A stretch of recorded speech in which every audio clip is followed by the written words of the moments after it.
So I'd like to start by acknowledging the traditional owners of country throughout Australia and recognising their continuous connection to land, waters and culture, and paying respects to their elders past, present and emerging.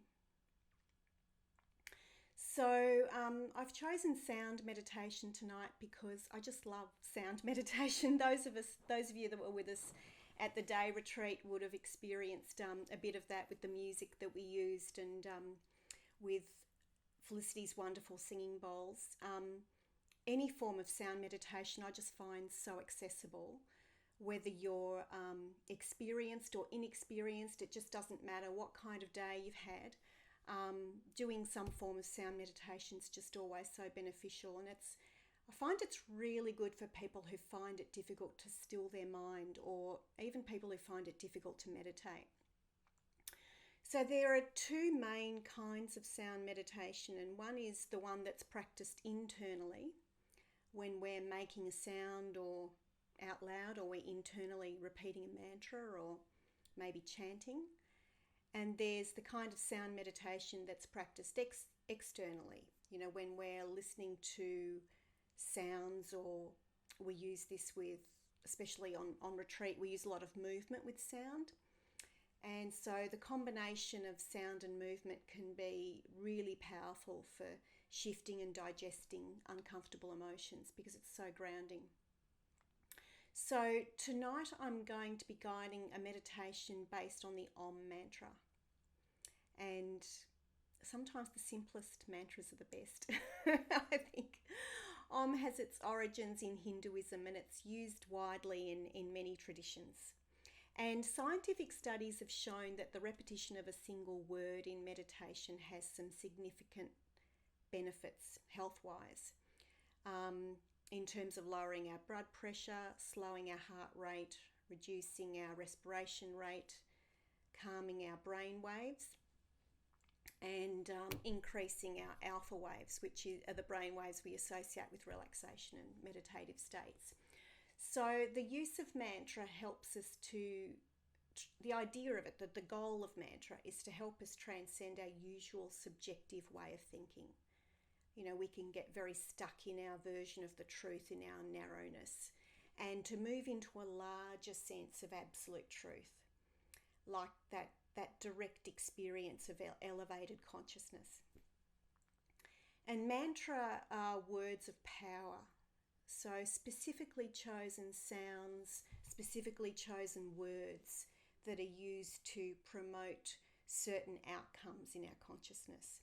And Om is the oldest known sacred mantra. There's been many discussions as to its meaning and its origin. And it's composed of three distinct Sanskrit sounds, and that is A, U and M.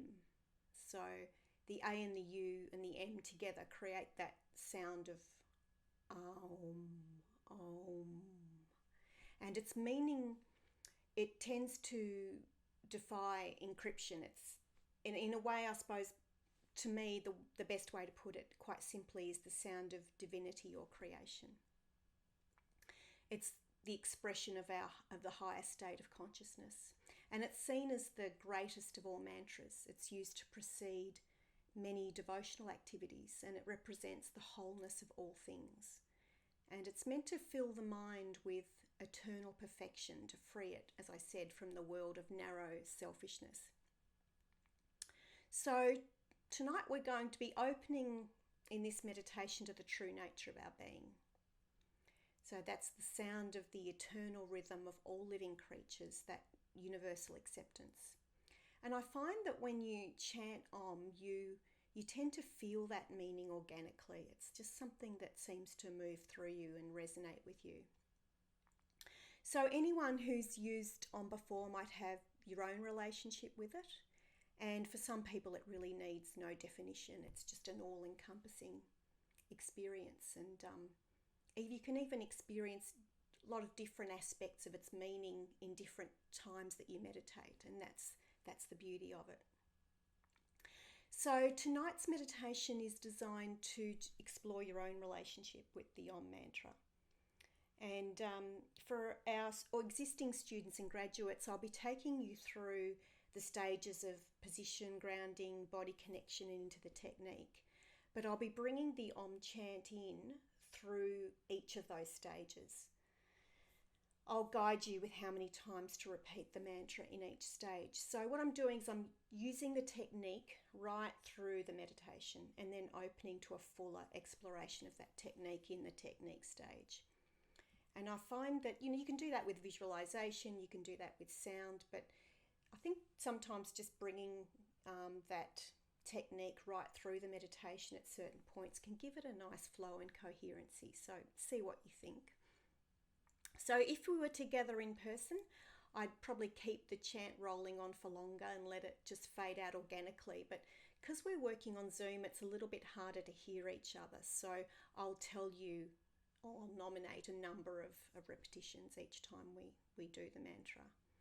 So if you'd like to keep going beyond, just what the number of repetitions that I give you, then you can please do so, and you can just keep repeating it silently in your own mind. And there'll also be plenty of silent time after the repetitions. Listen, you don't need to remember any of this. I just thought I'd give you a bit of an introduction so you know what to expect. And so that, especially for our current students and graduates, so that you know sort of the way that I'm going to be conducting the meditation.